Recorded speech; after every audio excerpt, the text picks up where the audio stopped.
ओम नमः शिवाय दोस्तों। शिव शंकर भोले बाबा आप सभी को मस्त रखे, खुश रखे, खुशहाल रखे। तो दोस्तों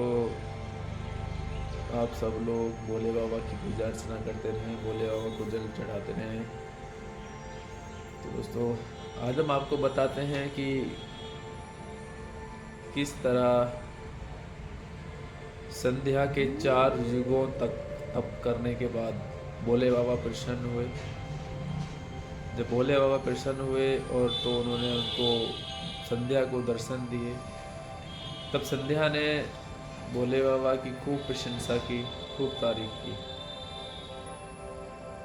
क्योंकि भोले बाबा तो महान है, हर चीज़ से ऊपर है, सारा ब्रह्मांड उनसे है और वो सारे ब्रह्मांड से है।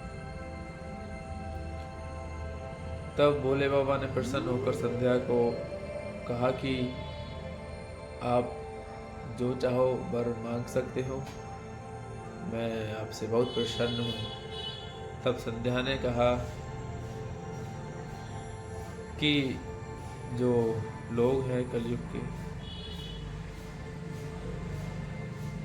अगर कोई भी जो इंसान पैदा होता है तो उसको काम वासना या काम भाव नहीं होना चाहिए।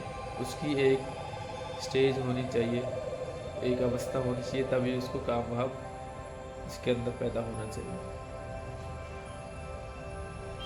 और संध्या कहती है कि अगर कोई भी उसको उसके पति के अलावा काम भाव की दृष्टि से देखता है तो वो नपुंसक हो जाए। यह वर भोले बाबा से संध्या ने मांगा।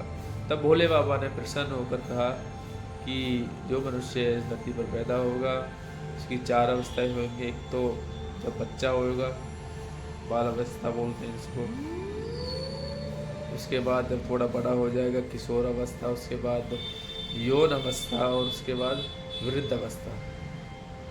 तो जो काम भाव है वो तीसरी अवस्था यानी यौन अवस्था में ही होगा। यौन अवस्था में ही लोगों के अंदर काम भाव जागृत होगा। और कुछ लोगों में जो किशोर अवस्था है उसके लास्ट स्टेज में, लास्ट टाइम में भी जो काम भाव है वो हो जाएगा उत्पन्न, वो आ जाएगा मतलब। तो इसलिए भोले बाबा ने केवल वर को दिया और फिर अपना अंतर ध्यान हो गई। और भोले बाबा ने उनको संध्या को ये भी कहा कि आप चंद्रा नदी है उसके पास जाओ, वहाँ पर कुछ मुनि यज्ञ कर रहे हैं, अपने आप को अग्नि में आहुति दे दो। और जब तुम आहुति दोगे तो अपने मन में जो आपके हो, जिसको अपना पति जैसा आप समझ चाहते हो वैसा मन में पति सोचते हुए अपने आप को आहुति दे देना। और फिर वहाँ से आप एक मुनि कन्या के रूप में अग्नि से उत्पन्न कन्या होगी, जो आप मन चाहा वर आपको पति मिल जाएगा।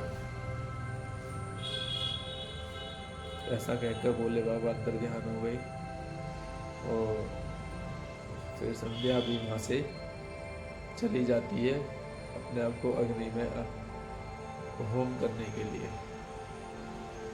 तो दोस्तों जो ये अवस्थाएं होती हैं सब भोले बाबा की ही विधि है, सब उनका ही दिया हुआ है। इसलिए हमें किसी को गलत नज़र से नहीं देखना चाहिए। शादी होने के बाद सिर्फ अपने पति और अपने पत्नी से ही